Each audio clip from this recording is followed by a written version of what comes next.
jangan-jangan orang tuaku bercerai gara-gara aku, jangan-jangan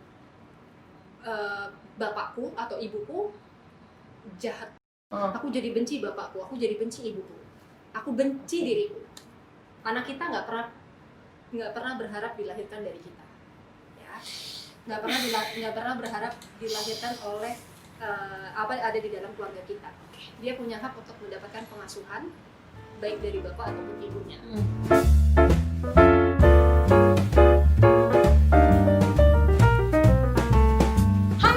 Assalamualaikum warahmatullahi wabarakatuh. Hari ini JAF Bloodline bersama dengan tim psikolog anak dan remaja dari Seven Sense, Kak Ica, bersama dengan bintang tamu kita yaitu Kak Messi Talamania. Halo. Ya, jadi hari ini kita mau membahas persoalan seputar parenting yang memang gak akan ada habis-habisnya untuk dibahas. Dan part yang hari ini pengen diskusi sama Kak Ica tentang gimana sih perannya ibu dan ayah untuk keluarga yang, aku gak mau bilang broken home lah, untuk keluarga yang gak bisa bersama. Untuk orang tua yang udah divorce itu gimana sih perannya ayah dan ibu? Kalau misalnya nih, gitu ya? let's say pada umumnya kan anak itu sampai umur 12 tahun ya sama ibunya. Gimana caranya si ibu memfulfill peran ayah? Jadi sih yang namanya divorce itu pasti adalah suatu pengalaman yang tidak mengenakan ya untuk anak-anak kita. Siapa sih yang mau keluarga kita terpisah gitu, terpecah belah gitu ya? Pasti ketika kondisi itu terjadi itu pasti akan ada kekurangan. Kenapa sih gini? Kenapa ketika bercerai anak-anak lebih banyak jatuh pengasuhannya itu ke ibu? Karena dianggap ibu itu bisa mengurusi anaknya dan bisa memenuhi kebutuhan akan kasih sayang si anak-anak itu. Dianggap ya. Tapi tidak semua perceraian itu hak asuh jatuh kepada ibu. Ya, ada yang ke tangan ayah. Kalau ibunya dirasa tidak bisa memenuhi kebutuhan anak yang terkait dari tadi kasih sayang. Ya. Yang perlu ditekankan di sini adalah bahwa peran ibu dan peran ayah itu di dalam keluarga memiliki fungsi dan peran yang berbeda-beda.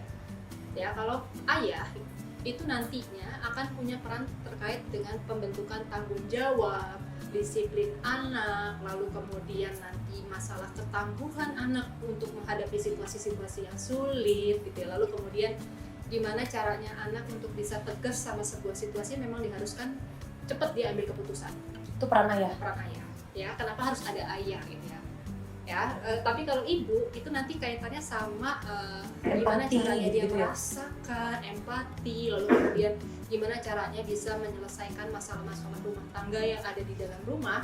Artinya bisa bertanggung jawab sama apa yang dia miliki. Kan kalau ayah tadi bertanggung jawab dengan orang lain. Ya, kalau ibu itu nanti gimana caranya supaya dia bisa bertanggung jawab atas apa yang dia miliki.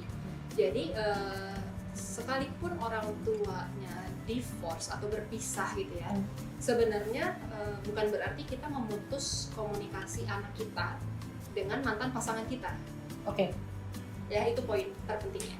Gitu ya. Kenapa gitu? Karena biar dimanapun juga anak-anak ini butuh nih pemenuhan yang tadi diomongin itu tuh gitu kan. Maksudnya dia butuh sosok yang maskulin, atau kalau misalnya memang jatuhnya ke hak asuh ke tangan ibu ya, dia butuh sosok yang maskulin tadi untuk melatih tanggung jawab, disiplin, ketangguhan, dan lain sebagainya.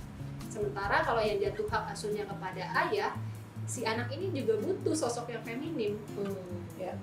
Gitu ya, artinya yang bisa merasain. Jadi ke emosi lah ya. Emosi gitu ya kan. Nah, terus gimana dong cara ngisi kekosongan peran ayah itu? Apa sih yang harus kita iniin ke anak tuh? Oke.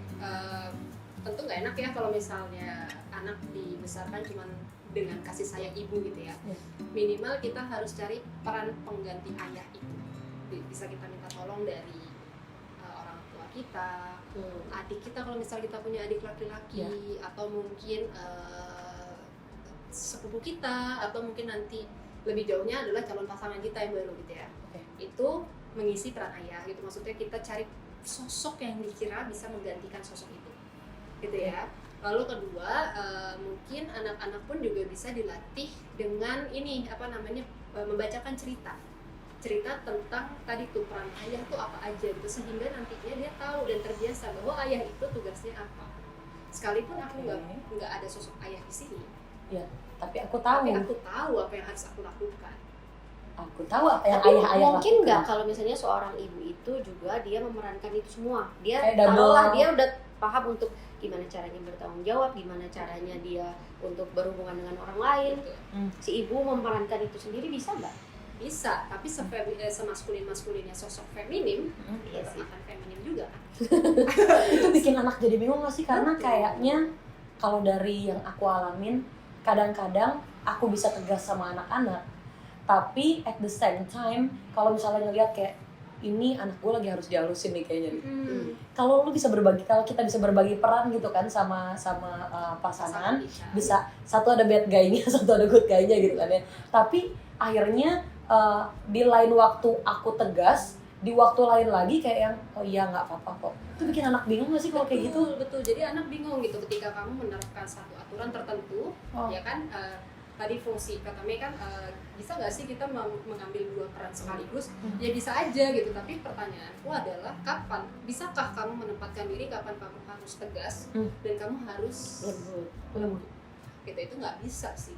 Agak susah ya kali. Susah sekali. Bukan Mungkin agak sih. biasanya tuh kan kadang nih di video ya. Keluarga tercemara aku tuh galak banget. Abis itu setelah syuting aku Australia bawa ya pelan-pelan itu tetap nggak bisa tuh. Kayak aku tegas, sorry ya tadi mama misalnya begini, sekarang dikasih kelembutan gitu. Sosok ibu bisa nggak? Bisa gitu, tapi gini loh, sekalipun kan bapak tegas, tapi kan bapak juga harus ada sisi kelembutannya juga kan, Iya. gitu kan. Tapi nggak bisa dilakukan dalam satu waktu yang nggak harus satu waktu sih, satu kondisi yang sama, tapi responnya berbeda. Tadi kan kalau yang dicontohkan sama Dehan, ketika anak-anak melakukan sebuah kesalahan, Dehan bisa tegas, tapi besok lagi ngelakuin kesalahan yang sama, bisa jadi nggak tega kan. Bukan ngelakuin kesalahan yang sama sih sebenarnya, kayak lebih ngeliat sikon waktu yang kedua, tapi walaupun kesalahan yang berbeda, tapi dia dia belum selesai nih hukumannya misalnya gitu dari kesalahan Masa harus sebelumnya. marah lagi gitu Iya ya? kan, kayak kalau gue marah lagi nanti takutnya keseringan dimarahin jadi kebal gitu kan. Jadi bahal jadi kebal. gitu kan. Bener-bener. Terus kayak ini kayaknya waktunya gue agak baikin dia dikit deh. Jadi kadang-kadang kita sebagai, kalau misalnya kita memposisikan diri sebagai ayah dan ibu juga, kayak yang apa yang harus kulakukan. Dan di kita sendiri pun juga akan jadi lelah sih. Iya. Lelah Jadi ya? exhausted ya sih, Lelah nggak Ji? lumayan. Oke, cari sosok. Tapi Yang alhamdulillahnya karena komunikasi sama bapaknya masih oke, jadi sebenarnya masih bisa berbagi peran, cuman karena beda kota aja gitu kan ya, memang gitu. bener sih, salah satu jalan keluar gitu ya, maksudnya mengisi kekosongan ayah salah satunya dengan tadi itu membuka komunikasi dengan ayahnya gitu. Iya.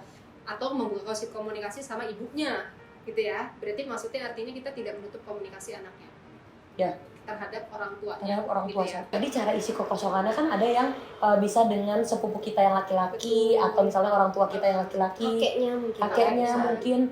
Terus yang satu lagi kedepannya calon pasangan. Tapi bener nggak sih kalau kita ngenalin ke calon pasangan? Apakah itu sesuatu yang bener? Gini, kalau misalnya kita mau kenalin anak kita ke calon pasangan, Hmm. pastikan dulu kita sudah yakin belum sama orang itu. Iya, gitu. benar. Jangan anaknya kitanya baru PDKT, si ini calon bapakmu, nggak gitu. Iya. Gitu kan. Terus sebenarnya kalau anak broken home itu ya kan pasti ada lebih kayak apa ya, resiko ya. Apa ya kira-kira yang bisa terjadi sama anak broken home itu gitu. Biar mungkin kita lebih waspada kan, mungkin ibu-ibu yang single mom atau apa tuh, single dad, single parents, lebih netral ya, single parents. itu maksudnya. Ya, jadi gini sih, tadi kan anak-anak sudah kosong ya. Tadi di awal aku bilang bahwa perceraian itu pasti adalah suatu pengalaman yang jelek gitu, sehingga akan membekas sama anak-anak kita. Iya. Gitu ya. Balik lagi, ketika anak bisa dealing sama masalah itu, kemungkinan anak ini akan jadi individu yang biasa aja gitu, maksudnya ya udah ngalir seperti apa adanya ya. Tapi kalau misalnya dia tidak dealing, dia terbiasa melihat orang tuanya bertengkar di hadapan mereka sebelum bercerai ya. Sebelum bercerai. Lalu kemudian setelah bercerai, ibu atau bapaknya saling menjelekkan mantan pasangan masing-masing, gitu ya. Anak itu bisa jadi emosinya jadi meletup-meletup loh. Kenapa? Karena dia seperti nyalahin keadaan atau gimana. Aku berada di posisi ini karena ibuku atau karena bapakku, mungkin gitu nggak? Iya. Jangan-jangan orang tuaku bercerai gara-gara aku. Bisa jadi gitu ya? Jangan-jangan bapakku atau ibuku jahat banget sama Satu sama lain lah. satu sama lain gitu, jahat banget sama yang lagi sama aku sekarang. Aku jadi benci bapakku, aku jadi benci ibuku, aku benci diriku. Sefatal itu ya. Itu aku setuju sih. Karena aku juga kan memang anak dari broken home nih. Disebut juga broken home sih. Aku sempat bener yang Untung tadi kamu dokter baik bilang loh. Untung kamu baik loh. Karena aku dealing bener. Bener yang Oke. juga tadi di dealing, terus aku sempat membenci diriku sendiri. Dan itu Oke. valid sih, karena aku merasakan itu. Dokter bener ya ternyata. Aduh. Terus dok. Jadi gini, untuk orang tua yang nggak ada ribut-ribut di depan anak pada saat mereka masih bersama, itu aman. Berarti? Gini, belum Atau tentu enggak aman, juga? belum tentu aman gini, karena kan gini, anak itu gimana ya ngomongnya, anak itu seperti menangkap sinyal apa yang dialami sama orang tua. Ya. Contohnya kamu pernah punya bayi lah aja ya. Ya. Ya, kalau kamu lagi uring-uringan, Ya. kamu deket sama anakmu seperti apa? Makin nangis. Iya kan ya, udah Makin nangis. hatinya nggak Kamu enak. deketin. Kenapa dia makin nangis? Hati aku lagi nggak enak. Ya gitu. Jadi sebenarnya pun juga segala bentuk atau apa yang dialami sama pasangan kita dengan pasangan, ketika kita coba tutupi dari anak, anak itu merasakan Tetap ya. hawanya pun juga beda gitu. Orang tuamu dulu gitu ya, ketika kamu masih satu rumah sama orang tuamu, ketika mereka berantem, nggak diomongin sih depan kita, Ya, Tapi kelihatan, tahu. tapi kita berasa ada sih. rasanya ya, Ya sih. hawanya jadi nggak nyaman dan lain sebagainya. Dan itu dampaknya bisa jadi ke emosi anak. Nah, jago acting pasti orang tuanya tuh. Ya sejago-jago itu Pasti kalau yang aku rasain, biasa orang tua itu kan mereka bertengkar. Akhirnya itu mereka kan seperti murung diri. Mereka kayak mungkin healing, pengen buat dirinya mereka masing-masing. Ujungnya jadi nggak peduliin aku, nggak Oke. peduliin kita sebagai anak gitu. Oke. Ini walaupun orang tuanya sudah berpura-pura tidak terjadi apa-apa, jadi tetap yang Berasa ya. tetap rasa ya. tetap gitu kan. Anak itu tuh ya kalau dibilang penangkap emosi yang paling baik menurutku sih anak. Oke. Untuk orang tua, untuk anak yang dari keluarga divorce gitu ya. Jadi gini, let's say dia lagi tinggal. Jadi gini, let's say ganti-gantian nih, misalnya ada di saatnya di ibu, ada saatnya di bapak. Nah, biasanya kan ibu sama bapak mempunyai role yang berbeda. Biasanya, bagusnya sih sama role-nya. Kalau misalnya setelah pulang dari tempat bapak atau setelah pulang dari tempat ibu, tiba-tiba rusak nih role yang di sini, kita nggak bilang rusak lah, tiba-tiba beda yang dilakuin sama si anak ini, role-role yang kita terapin, jadi akhirnya jadi berantakan gitu. Gimana cara kita buat ngembaliin lagi anak ke on track gitu? Oke. Ketika pengasuhan tadi dipindah-pindah antara ibu dan ayah, itu ada tuh namanya istilah parentingnya, namanya co-parenting. Artinya si mantan suami istri ini saling bekerja sama untuk memberikan pengasuhan terbaik untuk anak-anaknya. Iya. So ketika kamu memutuskan untuk co-parenting sama mantan suamimu, buat dulu kesepakatannya di atas kertas semuanya. Kesepakatannya itu artinya mau berapa lama kita pertukarannya ini, berapa lama? Seminggu sekali kah, sebulan sekali kah, setahun sekali kah gitu kan ya. Aturan apa saja yang harus diterapkan ketika anak ini gitu. sama kamu. Gitu ya. Aku sudah buat anakku seperti ini, so tolong dilanjutin. Minimal aturan yang harus ada tuh apa aja. Begitu juga nanti ketika mantan pasangan kita ini ngasih lagi anak itu kita, dia juga punya nih, kan aturan itu kan bisa jadi berkembang, bisa jadi hilang dengan sendirinya seiring dengan perkembangan anak-anak kita gitu kan ya. Itu juga harus dikomunikasikan gitu ya. Jadi harus disebutkan dulu gitu, kira-kira apa saja sih yang menjadi rumus utama di anak-anak kita. Boleh nggak sih kita pakai perantara, misalnya kalau misalnya mantan suami ataupun mantan istri sudah berpasangan, udah nikah, jadi kita nggak langsung direct lewat mantan pasangan kita, tapi lewat pasangannya yang baru gitu. Bisa aja, tapi akan lebih baik kalau itu disepakati secara langsung. Orang tuanya anak kita kan kita. Oke. Pasangan baru, pasangan kita itu, mantan pasangan kita itu adalah ibaratnya orang tua sambungnya kan. Kalau perlu memang diajak duduk bareng lah bertiga. Dia sudah punya pasangan, kita sudah punya pasangan, duduk bareng lah berempat. Mau nerapin co-parenting yang seperti apa? ada co-parentingnya juga, nggak cuma supaya pilot anak ya. nggak bingung ya. Supaya anak nggak bingung. Banyak aturan yang beda. Gitu sih. Jadi dipastikan saja bahwa ketika kita menitipkan anak kita ke mantan pasangan kita, itu tidak akan merubah aturan apapun. Oke, karena ini banyak terjadi, even nggak cuma untuk anak yang dirawat sama single parent loh. Kayak misalnya deh liburan, anakku aku titipkan ke neneknya 1 minggu atau 2 minggu, itu sering terjadi loh. 1 minggu atau 2 minggu sama neneknya. Waktu pulang, kenapa anak gue jadi nggak mau mandi nih sampai siang misal? Kok sebelum tidur dia tidak mau sikat gigi, padahal bertahun-tahun tinggal sama kita, dia selalu sikat gigi sebelum tidur. Tapi kan ngadepin nenek beda lagi ya. Ini sih, kenapa nenek seperti itu? Mungkin ada rasa dari neneknya sendiri, perasaan bersalah sama ketika lagi ngerawat kita. Jadi neneknya kayak nebus dosa ke cucunya. Gitu ya? Lebih manjain ya. Dimanjain. Sebenarnya itu jadi sesuatu yang tidak baik juga. Itu yang di belakang ada yang angguk-angguk, di belakang Tandanya kamera udah sudah angguk-angguk. selesai. Wah, dia angguk-angguk gini ya ini. Kayaknya waktu kecil pantesan aja ke rumah nenek boleh makan ciki sama es banyak banget. Iya. Begitu sampai rumah, kamu bisa batuk, bisa pilek gitu kan. Dan itu sering banget kok terjadi. Maksudnya nggak usah dari keluargamu ya, Iya dari kan? keluargaku juga sama gitu. Ada anggota keluarga yang menitip ke kami atau kami menitip anggota keluarga ke orang lain. Yang sering luput itu adalah kita jelasin apa sih yang boleh dan tidak boleh.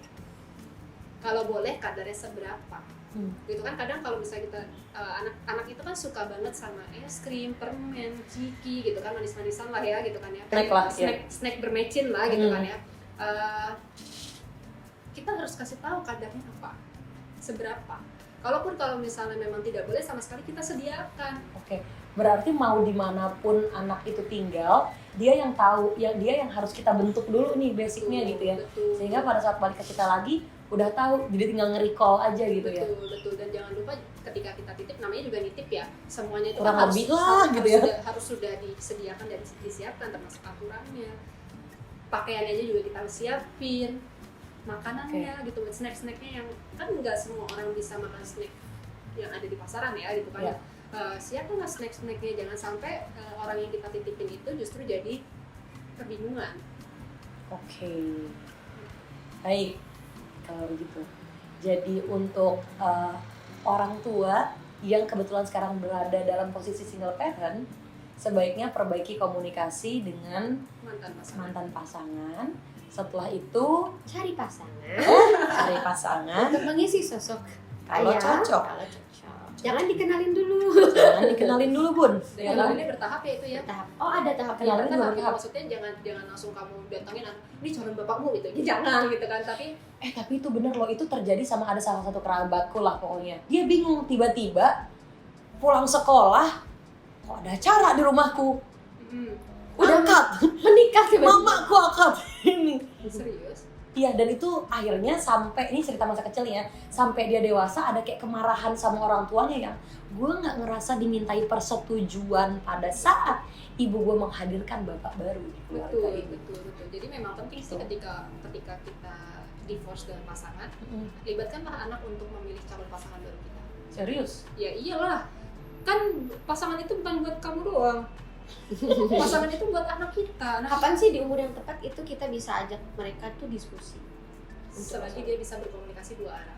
Itu udah bisa ya? Bisa. Oh, tapi mungkin Tapi bahasanya yang beda gitu ya. kan. Cara kita ngomong sama anak 9 tahun sama 7 tahun jelas beda.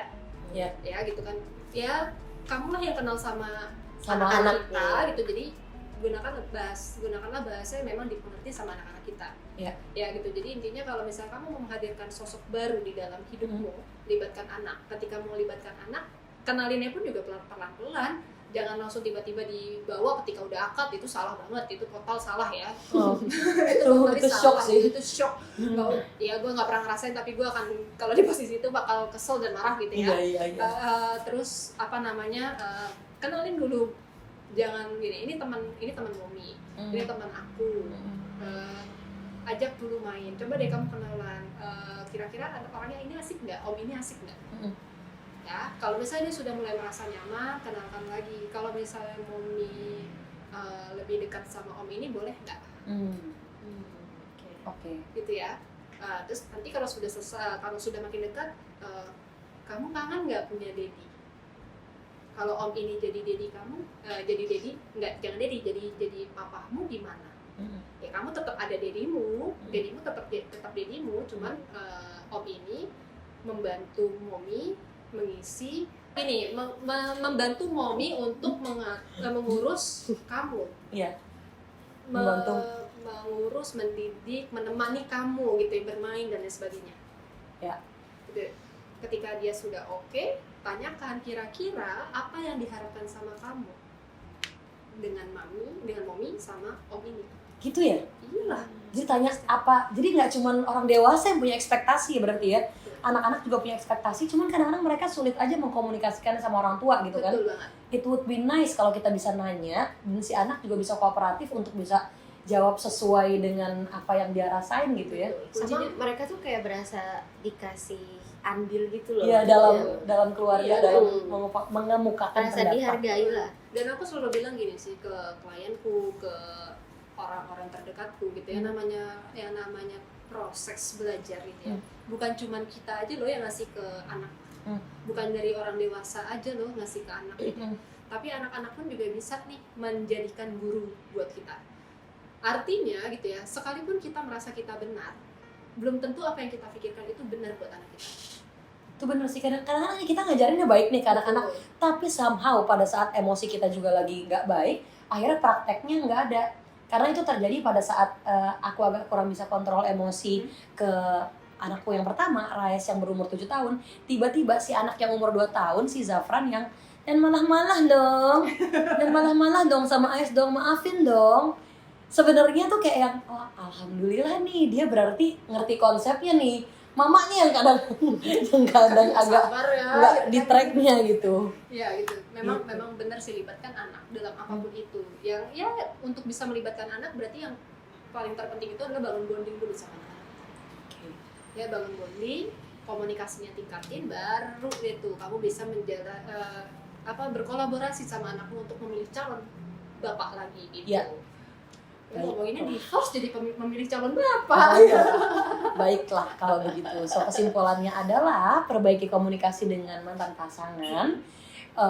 Satu orang, bapak ataupun ibu, sebenarnya tidak bisa menjalankan peran ganda. Jadi sebaiknya tetap berbagi. Kalaupun tidak memungkinkan kondisinya untuk berbagi peran, di rumah atau di sekitar rumah ada omnya atau sepupu kita misalnya, atau misalnya kakeknya anak-anak yang bisa menggantikan sebentar ya, bukan sementara peran ayah, dan bangun bonding dengan anak supaya pada saat kita mau berkomunikasi mereka juga enak untuk menerimanya.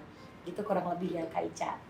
So terima kasih untuk Kak Ica dari Seven Sense atas sharing-sharingnya hari ini, dan makasih juga untuk Kakak Mesita Lamania. Berarti udah nggak boleh sedih-sedih lagi nih ibu-ibu yang atau keluarga single parent semua ya? Gak bisa sedih-sedih. Udah ada caranya ya? Udah ada caranya, karena sebaiknya kita turunin dulu ego kita supaya untuk kehidupan yang lebih baik juga dari secara emosi maupun psikis anak-anak kita ke depannya. Satu lagi ada yang keingetan ini. Anak kita nggak pernah berharap dilahirkan dari kita. Nggak pernah berharap dilahirkan oleh apa ada di dalam keluarga kita. Dia punya hak untuk mendapatkan pengasuhan baik dari bapak ataupun ibunya. Ya gitu ya, itu yang harus ini berkaitan sama ego. Ketika kita punya masalah sama mantan pasangan kita dan kita sudah punya anak, turunin ego semata-mata untuk memenuhi hak dia, karena dia tidak pernah meminta untuk dilahirkan jadi anak kita. Baiklah, luar biasa. Itu bisa dibawa ke semua ya. Oke, gak cuma ego ya. Kenapa dia berkaca-kaca? Baik kalau gitu. Kena psikisnya gitu. Kena langsung. psikisnya. Dari sini langsung jadi ibu dan bapak yang baik setelah nonton ini. Baiklah, terima kasih. Mudah-mudahan sharing hari ini bisa bermanfaat untuk moms yang nonton di rumah. Dan sampai ketemu di episode yang selanjutnya. Assalamualaikum. Assalamualaikum.